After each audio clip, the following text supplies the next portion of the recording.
Alright, we're here with James Tiffin, and what did you do?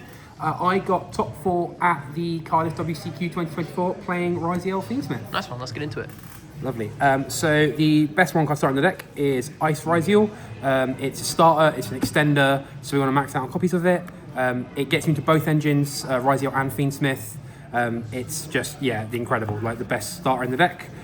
Following that, if you do get interrupted and have no access to the Fiendsmith line, you can just still end on the same Ryzeal end board by playing the rest of the Ryzeal package of 3 X'd, 3 sword, 1 node, and we're playing just the cross. We weren't playing the plug-in or the plasma hole. Did you miss it?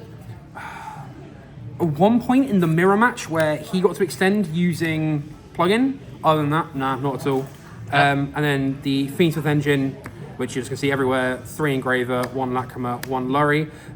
For Birmingham, no, it's not for Birmingham, for Cardiff, we had 2 tracked, but later on we looked into the deck and decided that 3 track would be better. But for Cardiff, I thought the 2 track performed. It's an easy side out going second. Going first, it's just the full Fiendsmith combo just with Lurry. So yeah, absolutely loved the ratio there, but I do see why we got to 3. And then we had the 1 punishment as the Lacrima send on your opponent's turn. And now the best engine in the deck, 3 Ash, 3 Veiler, 3 Nib, 3 Imperm, and main decking playsets of both Mulchis. The Mulchis were incredible, like losing the die roll, going first, like you were turn skipping people with just one or the other, if not both. Into the Ryzeal matchup, if you drop a Pirellia, you know you're getting at least 2 draws if they want to even attempt playing. So I thought the hand trap lineup was brilliant. As per normal, Nib plus another hand trap is not turn ending for a lot of decks. So yeah, I thought it was absolutely wonderful main deck. Did exactly what I needed to do. Clean. How many cards? Exactly 40. Clean. Love it. Next up, we'll do this extra deck. Yeah, okay. So for Link Monsters, we played Nightmare Mermaid, no, the Moon of the Close Heaven, 1 Requiem, 1 Sequence, and Agmunde for the Light Fiend stuff. Again, any 2 bodies can turn into this, which turns into this, into this, into this. It's the Fiendsmith stuff. How was that? The Agmunde? Oh, the Agmunde? Yeah. So this is the new one in Rota. It's the Link 3. It comes up a lot that you can link off the Desiree and the Sequence into this, and then this is a quick effect contribute, bring back the Desiree and equip to it, gives it piercing, and it just makes it massive. Like with both of these equipped, it was what, 5'8"? 6'4", something like that. Big. And like you were just punching over stuff with piercing, like it was ridiculous. The other Link monster we played was SP. Again, just generically good Link 2, arguably the best Link in the game. I just have to play it. For the rank 4 package, we were playing 1 duo, which is kind of not what the pure Ryzeal's doing. They're playing 2, which I completely understand, but in this we just needed the extra deck room. And 2 Detonator. This card is ridiculous. It shouldn't be in the game, in my opinion. Dryden's banned for a reason, so they just made it better. But yeah, no, Detonator. The fact that any of your engines can end up here was just ridiculous. Yeah, all day just. There were game states where a simpler game state, if you just sat on Detonator, you just knew you were winning because they can't out it. Just 3 interactions, easy. 3 interactions, ridiculous card.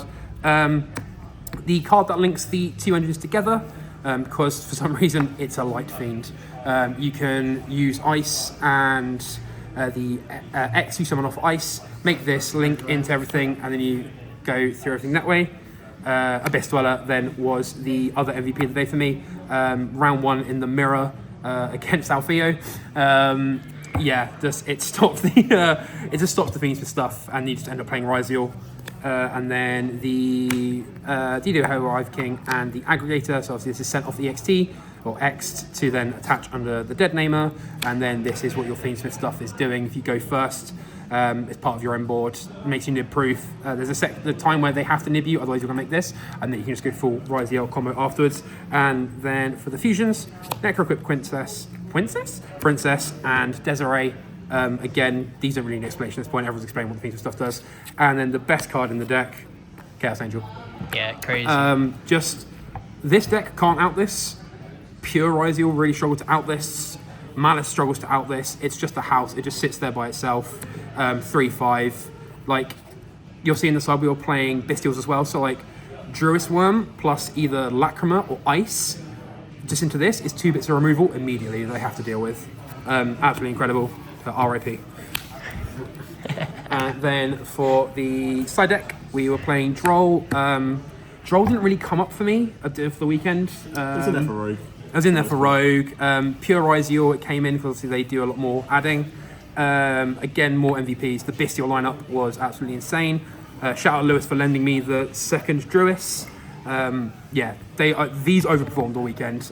Into Fiendsmith matchups, I didn't side them against Malice because I don't want them banishing their own stuff. My round 3, poor fellow was playing Orcust Horus, and game 2 into them I saw both. Rough. And just a bad day at the office. He was only 19 as well. And then just Lancia, you have to respect Malice as much as I don't want to. But again, it's just one of those things where this played another hand trap, it's just ending their turn, and then we just kill on the crackback.